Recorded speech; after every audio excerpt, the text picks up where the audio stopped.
اس اندھیری قبر میں جب لوگ قبرستان سے آ جاتے ہیں، عجیب و غریب آوازیں مردے کو سنائی دینے لگتی. دفنانے کے بعد تھوڑی دیر بیٹھ جاؤ قبر کے پاس کہ اس تنگ و تاریک کوٹھری میں پہلی بار اس کو ڈالا گیا ہے.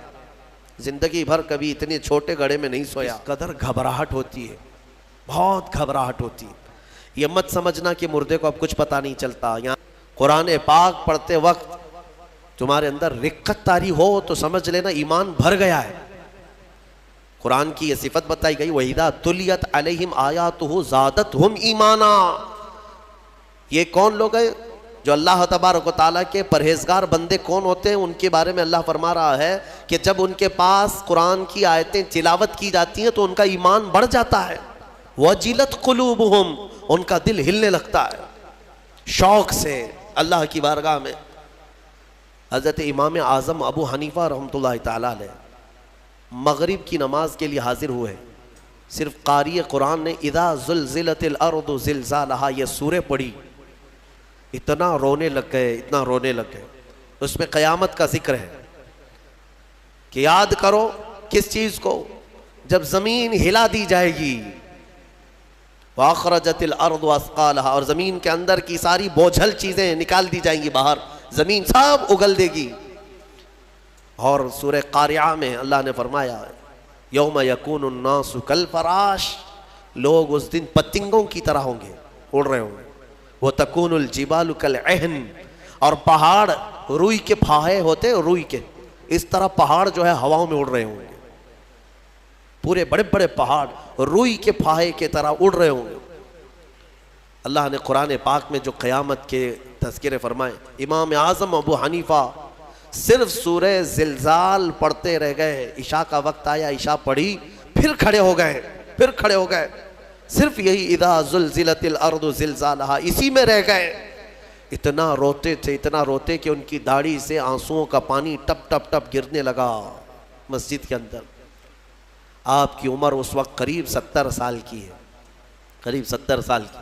میں بتاتا ہوں جس امام اعظم نے 4000 ختم قرآن کیے ہیں، 5 لاکھ حدیثیں انہیں یاد ہیں، 1000 سے زیادہ بڑے بڑے محدث شاگرد پیدا کیے، اور لاکھوں مسائل کا حل بیان کر دیا. امت پر اتنا بڑا احسان ہے. وہ امام اعظم ایک سورہ پڑھ کر کے رات کے وقت کیا کہہ رہے ہیں جانتے ہیں؟ ان کے ایک شاگرد ہیں مسعر، وہ کہتے ہیں میں رات کے وقت جا کر دیکھا میرے استاد ابھی تک کھڑے، مغرب میں جو گئے تھے ابھی تک کھڑے. آدھی رات گزر گئی تو وہ دروازہ کھول کر پیچھے کھڑے ہوئے تو امام اعظم ہاتھ پھیلا کر یوں رو رہے تھے اللہ کی بارگاہ میں کہ اے مولا، قیامت کے دن اگر ابو حنیفہ کی بخشش ہو گئی تو تعجب کی بات ہے، ورنہ مجھ جیسا آدمی بخشے جانے کے قابل نہیں.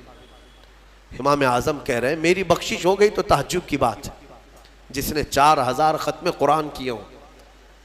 اور پھر یوں کہتے ہیں مولا میرے پاس بخشے جانے کے لائق کچھ ہے نہیں سوائے سفید داڑھی کے، اور تو نے فرمایا ہے کہ سفید داڑھی والے کو عذاب دینے میں مجھے حیا آتی ہے. مولا میری سفید داڑھی کو دیکھ کر مجھے معاف کر دینا. یہ قرآن میں محو ہونے والوں کا انداز ہے. اور ہمارے ہاں برسوں ہو جاتے ہیں ہم خوف الہی سے نہ روتے ہیں نہ ہی ہمارے جسم ہلتے ہیں. ہمیں کس چیز کا غرور ہے؟ ہمیں کس چیز سے اطراؤ ہے؟ کیا ہے ہمارے پاس؟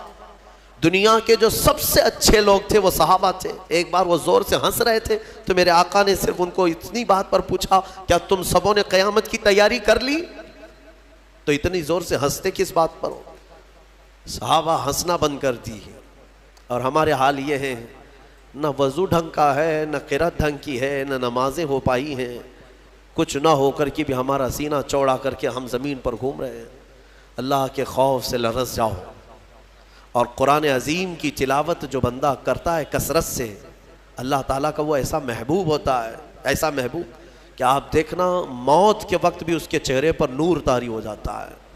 ہاں اس کے لبوں پر مسکراہٹ ہوگی. قرآن کثرت سے پڑھنے والے کی روح آسانی سے نکالی جاتی. امام احمد بن حنبل بڑے امام ہیں، فرماتے ہیں نزا کیا وقت تھا ان کے، اور اس وقت سے کوئی باہر آتا نہیں، لیکن اللہ تبارک و تعالیٰ جسے چاہے موت کے منہ سے نکالے. ان کے ساتھ ایسا ہوا کہ قریب موت کا وقت آ گیا. اور سانس جو ہے پھڑکنے لگ گئی، ہلکی ہلکی ہو گئی، لگتا کہ اب روح نکلے گی، تب روح نکلے گی۔ اسی اسنا میں وہ کہتے ہیں کہ شیطان قریب آ گیا، شدت کی پیاس لگی تھی۔ اور شیطان، کس کی بات کر رہا ہوں؟ امام احمد بن حنبل کی۔ شدت کی پیاس لگی تھی اور وہ پانی لے کر قریب آیا اور بار بار مجھے اپنی طرف بلاتا تھا، کیونکہ پانی کے لیے آدمی کہیں پر بھی چلا جائے۔ وہ کہتے ہیں کہ مجھے اندازہ تھا کہ یہ ابلیس ہے، مجھے بہکا رہا ہے، لیکن پانی کی خواہش بھی ہے۔ اور اس کے بعد وہ آپ سے بحث کرنے لگا کچھ معاملات پر، موت کے قریب، جبکہ بولنے کی طاقت بھی نہیں۔ تو اچانک ایک خوبصورت نوجوان آیا، اس نے گھونسے مار مار کر کے شیطان کو بھگا دیا۔ شیطان بھاگ گیا، ڈر کر کے بھاگا۔ امام احمد بن حنبل کہتے ہیں مجھے سکون ہوا، کم سے کم اس کی شرارتوں سے بچ گیا۔ وہ نوجوان اتنا حسین تھا، بہت خوبصورت تھا۔ میں نے اس سے پوچھا کہ میں نے تجھے زندگی میں کبھی دیکھا نہیں، تو کون ہے؟ وہ نوجوان کہتا ہے احمد بن حنبل، میں سورہ یاسین ہوں، جس کو تم روزانہ تلاوت کرتے تھے۔ اللہ نے مجھے آج یہ شکل دی اور اس ابلیس کو میں نے مار کر بھگایا کہ تمہاری نزع میں وہ تمہیں گمراہ نہ کر سکے۔ بہرحال یہ کیفیت ان کی ختم ہوئی، آپ نے یہ بیان کیا، پھر بعد میں دوبارہ آپ شاید نزع کے عالم میں گئے اور انتقال ہوا۔ لیکن میرے عزیزو، اندازہ کرو، اتنے بڑے امام جن کا حال یہ ہے کہ لاکھوں حدیثوں کے وہ حافظ ہیں، ان کے ساتھ ابلیس اخیر وقت میں ایسے شدت سے گمراہ کرنے کی کوشش کرتا ہے، تو ہمارا اور تمہارا کیا حال ہوگا؟ اگر کوئی چیز اس وقت بچائے گی تو یہ اللہ کا کلام۔ یہاں تک کہ جب قبر میں دفن کر کے لوگ چلے جاتے ہیں تو قبر کے حالات بہت سخت ہیں۔ قبر بڑی چھوٹی ہے، ہم خود ہی کھودتے ہیں، جانتے ہیں کتنی قبر ہوتی ہے۔ اپنے مردوں کو آپ دفنا کر کے آتے ہیں، اتنی ہوتی ہے کہ کروٹ بھی نہیں لے پاتا مردہ، اور وہ بھی اس کو اتنا ٹائٹ کر کے نیچے پتھر یا اینٹ، یہ ڈھیلے سب رکھ کر کے قبلے کی طرف کر کے اس کو بند کر کے آ جاتے ہیں۔ پتہ ہے کس قدر گھبراہٹ ہوتی ہے، بہت گھبراہٹ ہوتی ہے۔ یہ مت سمجھنا کہ مردے کو اب کچھ پتہ نہیں چلتا، یہاں تک کہ حدیث میں ہے تمہارے چلنے کے چپلوں کی آواز تک وہ مردہ سنتا ہے۔ بولنے کی آواز تو چھوڑے، چلنے کی آواز بھی وہ قبر میں سنتا ہے۔ ہر چیز، زندوں کے کانوں سے زیادہ کان اس کے تیز سنائی دیتا ہے اس کو۔ اور جب لوگ چھوڑ کر کے جا رہے ہوتے ہیں، وہ اس قدر گھبراہٹ کا شکار ہوتا ہے کہ اس تنگ و تاریک کوٹھری میں پہلی بار اس کو ڈالا گیا ہے، زندگی بھر کبھی اتنے چھوٹے گڑھے میں نہیں سویا۔ ہاں، اب حضور پاک صلی اللہ علیہ وسلم نے فرمایا ہے، رشتہ داروں کو بھی کہا ہے کہ دفنانے کے بعد تھوڑی دیر بیٹھ جاؤ قبر کے پاس کہ اس کی گھبراہٹ کم ہو۔ لیکن کون بیٹھتا، کون ہے؟ سب کو اپنی جلدی ہے، عزیز لوگ بھی نہیں بیٹھتے، نکل آتے ہیں، بھائی ہوں، باپ ہوں، بیٹے ہوں، سب نکل کر کے آ جاتے ہیں، اللہ ماشاءاللہ۔ لیکن اس اندھیری قبر میں جب لوگ قبرستان سے آ جاتے ہیں، عجیب و غریب آوازیں مردے کو سنائی دینے لگتی ہیں، زمین ہلنے لگتی ہے اور دونوں جانب سے دباتی ہے زمین۔ میرے آقا صلی اللہ علیہ وسلم نے فرمایا ان ضغطۃ القبر حق، قبر کا جھٹکا دینا حق ہے، ہر ایک کے ساتھ ہوگا۔ صحابی رسول سعد بن معاذ کے بارے میں حضور نے فرمایا ان کو قبر دبا رہی تھی۔ قبر سب کو دبائے گی، لیکن کچھ کو ایسے دبائے گی کہ ان کی ہڈی پسلیاں الگ ہو جائیں، اور کچھ کو محبت سے دبائے گی۔ لیکن فرمایا کہ قبر جو ہے اس وقت اندھیری اور پھر عجیب و غریب آوازیں، تنہائی الگ، کوئی نہیں ہے قریب، کوئی نہیں ہے۔ اس وقت کچھ لوگوں کی قبر میں ایسا ہے کہ اچانک ایک نورانی شکل کا نوجوان سرانے کے پاس آ کر بیٹھتا ہے اور کہتا ہے میں تیرا دوست ہوں، تو گھبرا مت، میں تیری دوستی نبھانے آیا ہوں۔ مردہ پلٹ کر کے دیکھتا ہے، پوچھتا ہے تو کون ہے؟ تو کہتا ہے میں اللہ کا کلام قرآن پاک، قرآن مقدس رفیق بن کر، انیس بن کر قبر میں آتا ہے۔ میرے عزیزوں، اس قرآن سے محبت کرو، اس قرآن سے محبت کرو۔ مجھے افسوس ہوتا ہے رمضان میں بھی کچھ لوگ ایسے ہیں جو قرآن سننا نہیں چاہتے، ان کو سال میں ایک بار ہی تو موقع ملتا ہے، ان موقعوں کو بھی گنوا دیتے ہیں، بازاروں کی زینت بنے رہتے۔ بازار کتنے بازار کرو گے، کتنے، سال بھر تو بازار کھلا ہے، کیا یہ تراویح پھر رمضان کے بعد ملنے والی ہے؟ ضائع کر دیتے ہیں۔ ایک تو تم حافظ قرآن ہو نہیں، قرآن گھر میں پڑھتے نہیں، ایک حافظ تمہارے ہاں آ گیا سنانے کے لیے اللہ کا کلام، اس کے لیے بھی پیچھے بھاگ جا رہے ہو، تو گویا کہ تم قرآن کے ساتھ بہت ناانصافی کر رہے ہو، قرآن کو پیٹھ پیچھے ڈال چکے، اس کے حقوق نہیں ادا کرتے۔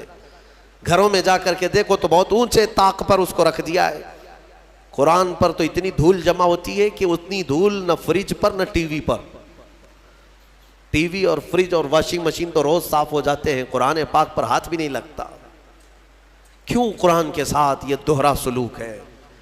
یہی تو ہے میرے عزیزو، درس قرآن اگر ہم نے نہ بھلایا ہوتا، یہ زمانے نے زمانہ نہ دکھایا ہوتا۔ شاعر نے بہت اچھے انداز میں کہا، درس قرآن کو اگر ہم نے نہ بھلایا ہوتا، یہ زمانے نے زمانہ نہ دکھایا ہوتا۔ یہ سارے ہمارے اندر ہیں۔ اٹھو، آج بھی تمہارے پاس وقت ہے، قرآن کو پڑھو، سیکھو۔ اور میں کہتا ہوں آج کے دور کے مسلمان، سخت پکڑ ہوگی تمہارے پاس یہ عذر بھی نہیں ہے کہ اللہ کی بارگاہ میں کہیں گے کہ مولا پڑھانے والا کوئی تھا نہیں، سیکھنے کا کوئی ذریعہ تھا نہیں۔ آج تمہارے ہر ایک کے ہاتھ میں موبائل ہے، قرآن ہے، سینکڑوں قاریوں کی قرت ہے۔ انٹرنیٹ صرف گانے سننے کے لیے نہیں، قرآن سیکھنے کے بھی وہاں ذریعے موجود ہیں۔ پورے عالم بننے کے مدرسے چل رہے ہیں آن لائن، قرآن پڑھانے والے پڑھا رہے ہیں، لیکن اب عذر تمہارے پاس کچھ بھی نہیں رہے گا۔ کیا کہو گے کہ ہمارے ہاں کوئی عالم نہیں تھا، کوئی حافظ نہیں تھا، پڑھنے کا موقع نہیں ملا؟ نہیں، تمہاری سخت پکڑ ہوگی، تمہارے پاس سب تھا، تم نہیں چاہتے تھے قرآن پڑھنا، تم نہیں چاہتے تھے۔ میرے عزیزو، قرآن کی طرف آ جاؤ۔